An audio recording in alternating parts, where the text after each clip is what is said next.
Hello, everybody. Uh, we're very honored today to have with us someone who's a real spirit of truth and honor and facts. Miss Mary Holland.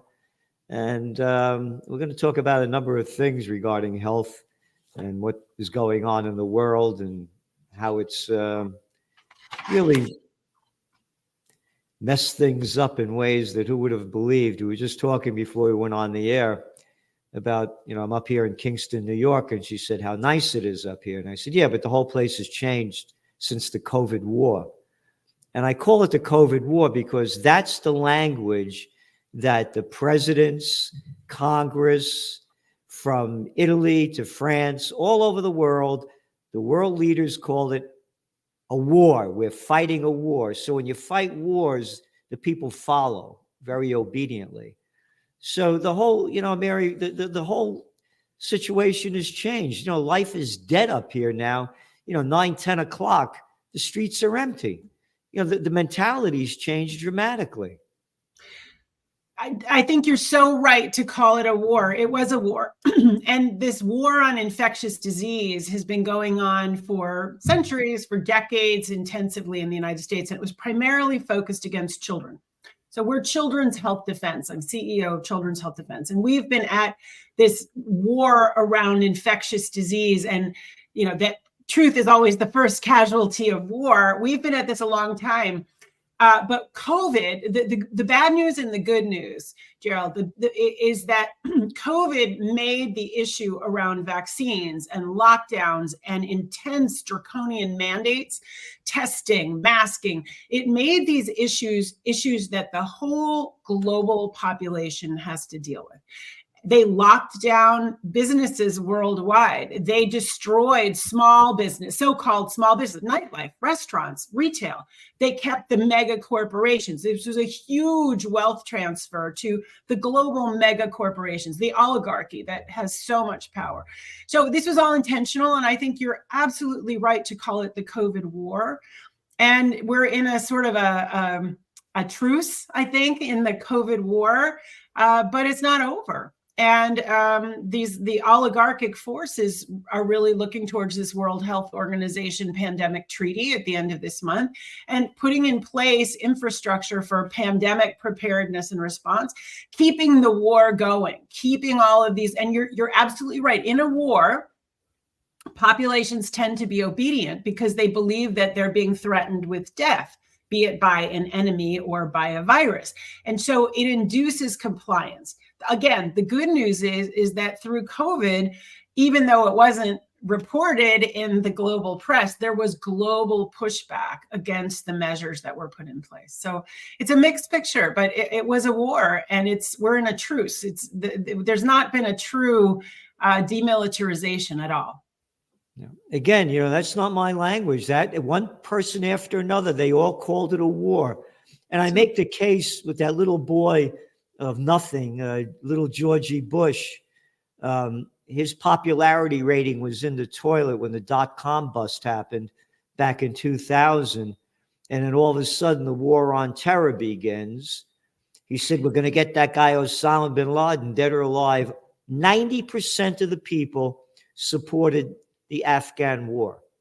That's how people, when war breaks out, they follow their leader. Before we went on the air, I looked up to see how many people allegedly died of COVID. And again, as the facts prove, if you fell off a bicycle and broke your neck or a motorcycle and you were tested positive for COVID, they put you down that you died of COVID. So even taking those numbers,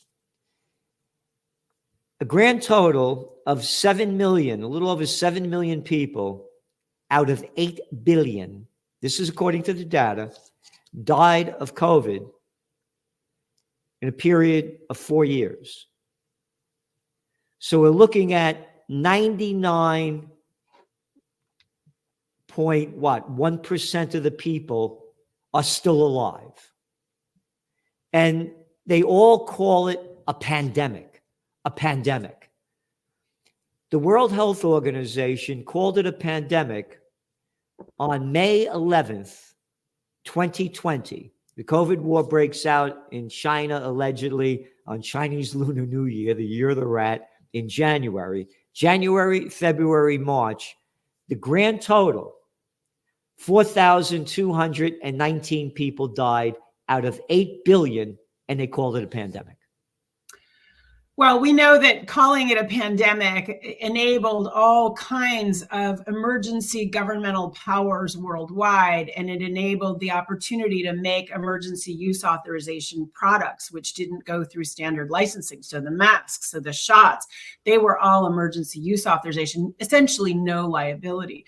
The other point is that many scientists who are really looking at the demographic data, we know that life expectancy went down during the COVID period for Americans overall, for Native American groups in particular. But what we do know is that the real changes in mortality happened after the shots came on the market in 2021. It was not in 2020.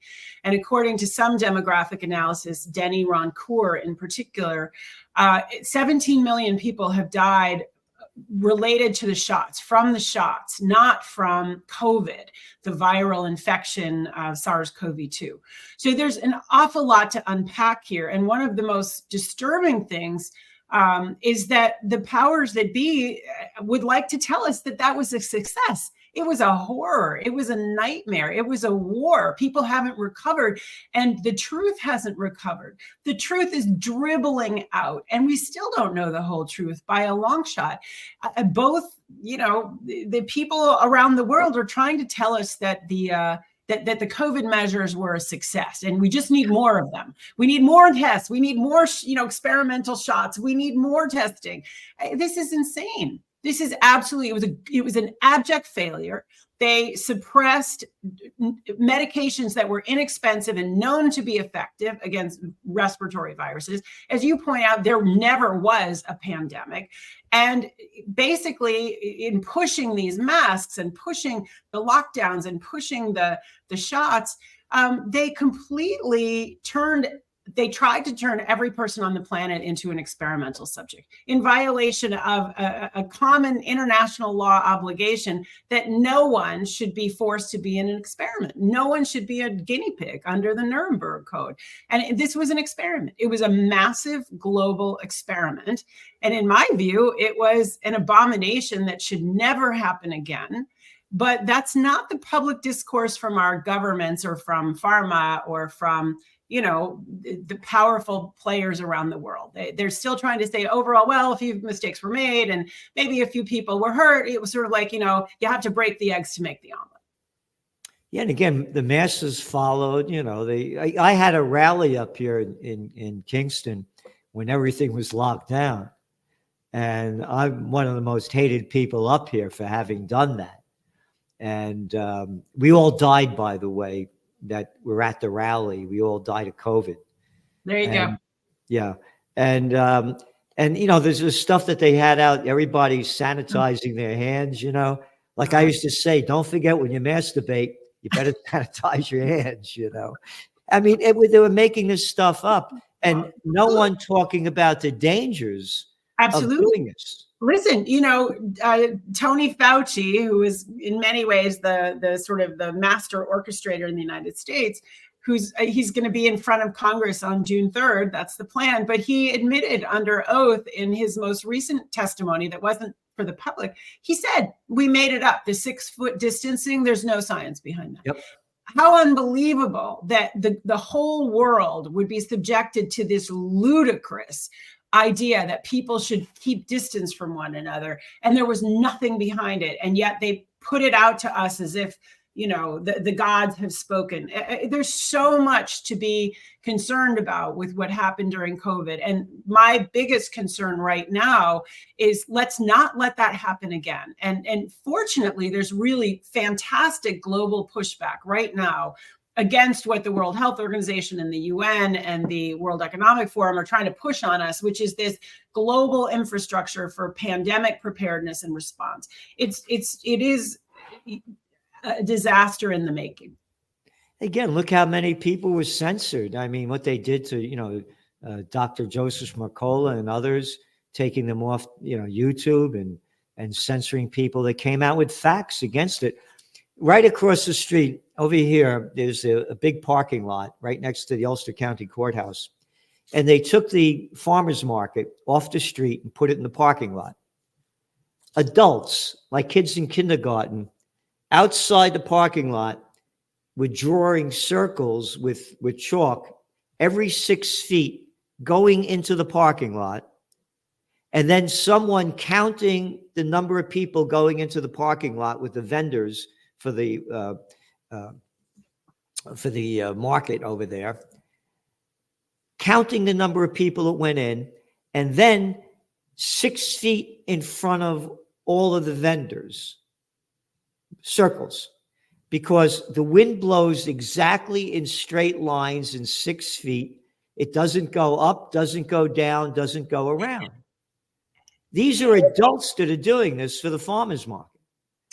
Gerald, it's unbelievable. When I look back, it just stuns me that the whole world was effectively put into a trance and people followed orders, except for people like you and me. And, and the good news is that I think over these years, people have come to understand, yeah, they lied. There was nothing behind the 6 feet. They told us that these shots were going to save us from COVID. Well, everybody who took the shots got sick. And the science shows that the more shots you took, the more COVID you got, not to mention all the other side effects. The science absolutely does not confirm that the masks work. So I think billions of people around the world now see, wow, they lied to us through their teeth. They knew they were lying. We don't even know the full extent of the lies. Why the hell would I ever believe them again? Now, in a crisis, people want to believe a leader. And so I'm not saying they are powerless, but I do believe there is a much bigger resistance force than there was in 2020. This is one of the mask box over here that everybody was wearing, these things. And it says right on the box, these masks do not eliminate exposure to the risk of any disease or infection. I know. The box says it. I mean, in so many ways, I feel like the powers that be were really laughing at us. Like, yeah. Oh my God, look, they actually did what we told them to do. I don't know if you saw this. This one blows my mind. Our former governor here in New York, Governor Andrew Cuomo, was just on a podcast with Dr. Lena Wen, not my favorite people by a long shot. And the governor had the audacity to say, well, the masks and closing down businesses, I didn't have authority to do that, but people did it. And so it was voluntary. That just flies in the face of what happened. He was given emergency powers by the New York State legislature, and he used them, and people were thrown in jail. People were beaten up. They were fined. The notion that this was voluntary is unbelievable, that he would say that out loud to me. Remember, they gave him an Emmy Award for his lying. He was so good at it. Well, you're exactly right. I mean, so many of these people truly are extraordinary liars, and they seem to have no moral compass that it is evil to lie to people about things that have the nature of life and death. It's evil. This is from November 11th, 2020. New York limits social gatherings as virus surges across the U.S. This is Financial Times. New York has moved to tighten restrictions on social gathering as a surge in COVID-19 throughout the U.S. has led to a record number of hospitalizations. Indoor gatherings at private residence, you ready? Must be limited to 10 people beginning on Friday evening, Governor Andrew Cuomo announced on Wednesday. I say it should have been limited to 11 people, not 10. They make up this crap. They make it up, and then they laugh at us for complying. And we know they don't comply themselves, Gerald. We saw, Cuomo not complying. We saw Governor Newsom going to a dinner party for his birthday with no mask. We saw Nancy Pelosi going to her beauty parlor when everybody else was locked down. It's atrocious. It's really, I think, again, what COVID showed us was the level of deceit and the level of corruption. And that's that's positive, that more people, it was transparent what is happening. More people are aware, more people are awake than was the case in 2020. Yeah. I mean, this is, yeah. Restaurants, bars, and other businesses with liquor license must close dine-in service each night by 10 p.m. Why, I say let's do it at 11 p.m. How about 10:15? Why don't we make up any crap we can make up? You know, I have to tell you, Mary, I hear what you're saying, but to me, the people will keep following. The masses will keep following. You know, they follow their leaders. It's a freak show out there. And again, when you come out against it, it's. I hear you. I am an optimist, but I think that the failures of the leadership were so on display. Everything they told us was a lie. I think even though that hasn't been admitted yet, the powers that be haven't admitted their failures, I do think people see them. I don't think that trying to do this again, as I expect will happen, I think it will not be so easy. I'm concerned that there may be other kind of war events, literal war, environmental, catastrophes. I'm certainly concerned about that. But we know that this pandemic paradigm is not going anywhere. Today's front page news in the New York Times was about, or maybe it wasn't the first front page, but it's all about bird flu now infecting farm workers. And, the bird flu story is escalating, and I don't think that's an accident in conjunction with what is happening at the World Health Organization. And one of the books I worked on many years ago, 1986, Natural Healing. And my former wife, may she rest in peace, had severe colitis. And at 27 years old, they were going to take out her intestines and put the bag in. Oh my God. Yeah. And I'll never forget, we were living in Chicago at the time, in Evanston, right north of Chicago. And we went to Northwestern University to see, they said there's this great doctor. And I'm a young guy back then. I'm like, 28 years old. And I said to him, I'm hearing all this stuff about vitamins and supplements and nutrition. And he slammed down his pen and he said, I've never been grilled like this before in my life. And I shut right up, Anyway, we moved up to Rhinebeck in 79, and someone introduced us to a chiropractor. The chiropractors were at the top of so many. And he said to my wife, the word doctor means teacher and educator. And I'm going to teach you how to heal yourself. And he did. That's and, great. He explained what colitis was. When the food goes down the intestines, it's breaking up the sores, ulcers. And so we're going to heal the intestines. That's great. And she got totally healed. So anyway, when the COVID broke out, I asked my other chiropractic buddy and another doctor, integrative medicine, what kind of vitamins and supplements should I get on? And they put me on a whole list. I just got my first cold about 3 weeks ago. I have not been sick in 4.5 years. That's great. There was not one word about the mainstream media to build up your immune system and get healthy. Not one word. Not one word. Not one word. And it's so clear that there was a correlation between vitamin D levels, among other things, and people's health and their ability to withstand this viral infection. So we at Children's Health Defense put out a daily newsletter called The Defender. It's free. You can sign up at childrenshealthdefense.org.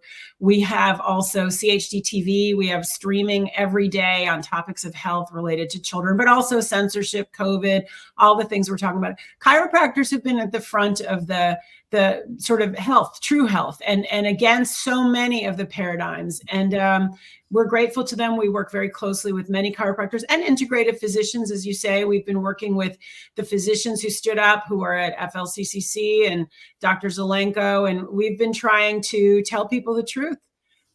People have been really gaslighted during COVID, and I do hope that people are becoming more conscious that they've been lied to, and you shouldn't trust people who lie to you. No. And again, I go to put up that link again, please. Children's Health Defense. I get their emails every day, and what they're putting out is sensational. And again, it's based by facts. It's not, just talk. Right. And what you're saying about chiropractors, I have a book. It was called, where is it over here? Here, chiropractor. Anyway, my book was called Trends 2000. It was an international bestseller, and about how the Chiropractic Association, here we go. The American Medical Association found guilty of conspiracy. The AMA has been found guilty of an illegal conspiracy to destroy the competitive profession of chiropractic, the members of which were found to outperform medical physicians in certain segments of the healthcare market. Right there. Yep. It's a case that I believe went to I don't know if it went to the Supreme Court, but yeah, they took the AMA to court and they won. Yeah. So again, it's so important for people to get in the best physical, emotional, and spiritual health you can get in, because we're in the fight for our lives. And what you're giving the people is spectacular. Again, I get the emails every day. So and we also publish some of the articles in the Trends Journal. And you go to childrenhealthdefense.org. And of course, we put the links to the organization. I'm gonna say something. This gets a lot of people very angry.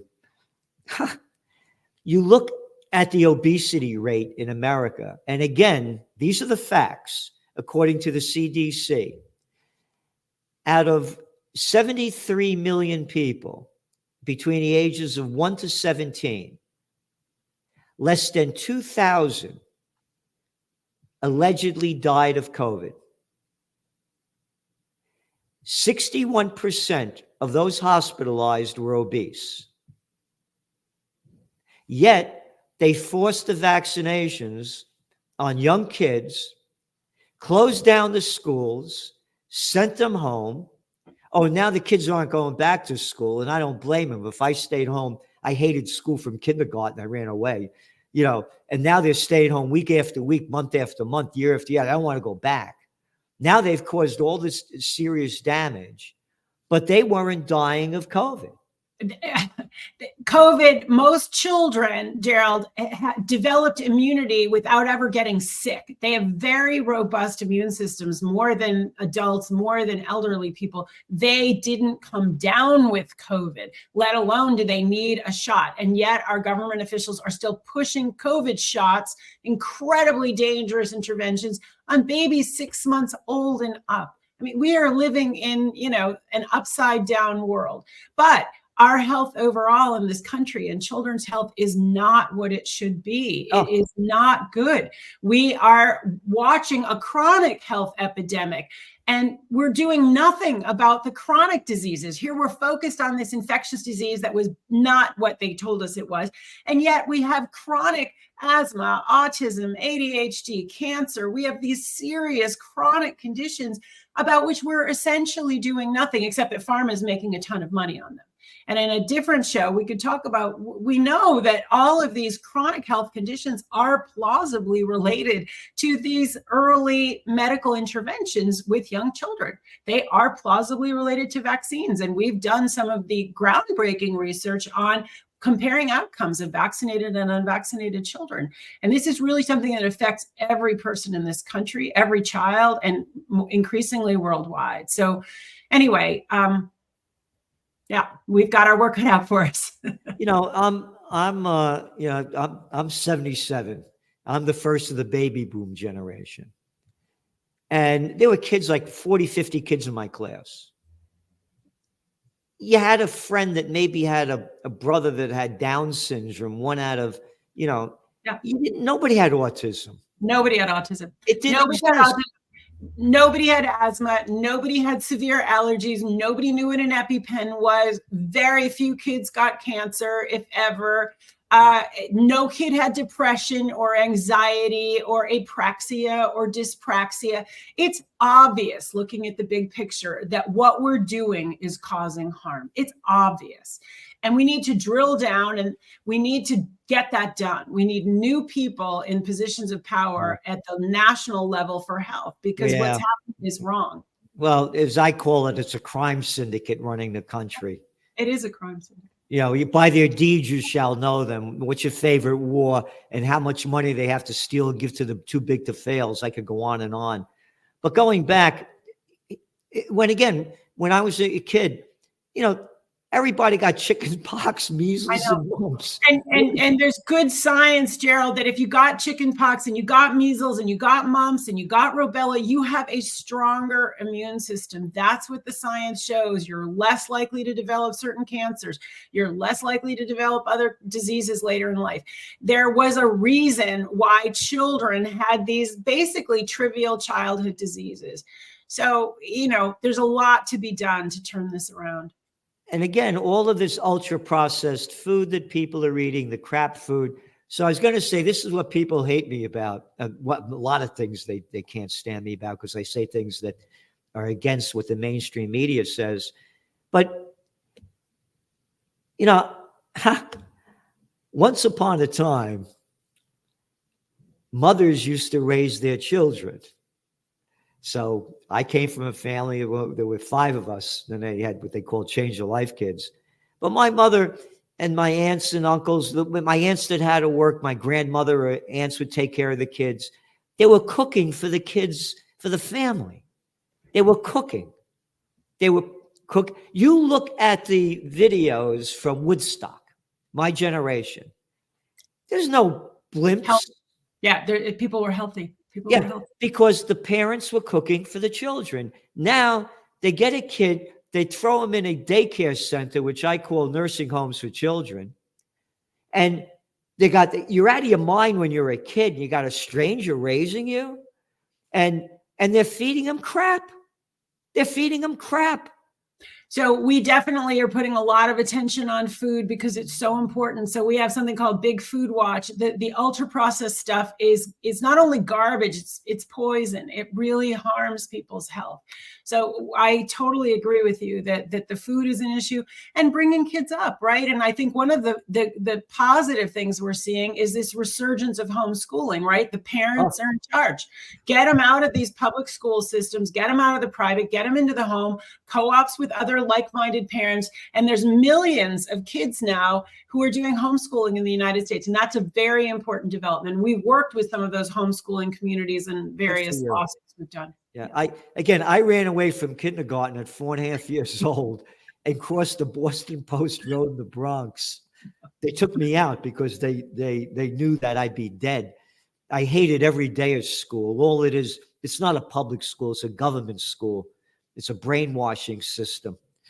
And again, thank you so much for what you're doing. And it's so important. Again, everybody go to this website because they're giving you information about the homeschooling. It's so important to raise your children. And, you know, it's your responsibility to do the best you can for your kid. You know, a mother comes home from work and they're exhausted, and they're giving the kid, you know, prepared foods. You know, look, yeah, I'll tell you a quick story. I brought my sister out of a nursing home, not this December, a year ago, and she was in the best place. But every time I go visit her, she was like this, all drugged out. I had her up here. Unfortunately, she passed away, and she was painting. She was so happy. I'd have her sitting out in front of my building. Now, remember, she's in a nursing home for like 12 years. She had 2 strokes and dementia. She would see these big people walking down the street, and she'd go, oh.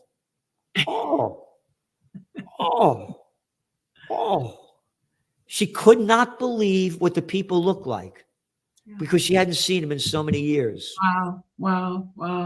And the woman that used to take care of her, I used to get her out of the house right away. I want her out in the street. I want to get in the back because she'd just sit and watch television. The woman she was great that took care of her. She was from Jamaica. And my sister used to say to her, she's in the wheelchair, she used to go, look, fatso. She couldn't believe what America looked like. And you know, your sister was not alone. I'm just familiar with another story right now. In nursing homes, essentially, they're making people into zombies because they don't want to have to deal with all of the interpersonal needs and behavioral potential challenges. And so it's easier to drug people. And most of the people who are being drugged they don't benefit from it, and they don't need it. And it's a travesty. It's a travesty. Yeah, I have Jane over here who's doing the filming over here. And Jane was here the day we brought my sister to the nursing home, right, Jane? And what was my sister like when we brought her up here? She was a zombie. And what was she like after 3 months? Full of life, energy, painting. So great. So Good for you. Good for you. Yeah. Yeah. I mean, what we want are healthy, thriving, vibrant people, full of health, full of ideas, engaged in life. You know, that's what we want. That's what health looks like. Health is not a minor, you know, it's not medicine. Health is not medicine. And what we want are healthy children to lead this country and the world into the future. Yeah. And thank you for all that you're doing to make that happen. Well, Very honored to be on with you. Wishing you all the best. And as Thank we say, you. pace y amore, peace and love, life, Thank you so liberty, and the pursuit of happiness. We got to bring that happiness back, because happiness has become a dirty word in America. It's only in the Declaration of Independence. You're not allowed to be independent anymore. So thanks a lot, Mary Holland. It's Thank really you so much, Gerald. My pleasure. Thank you. Thank you.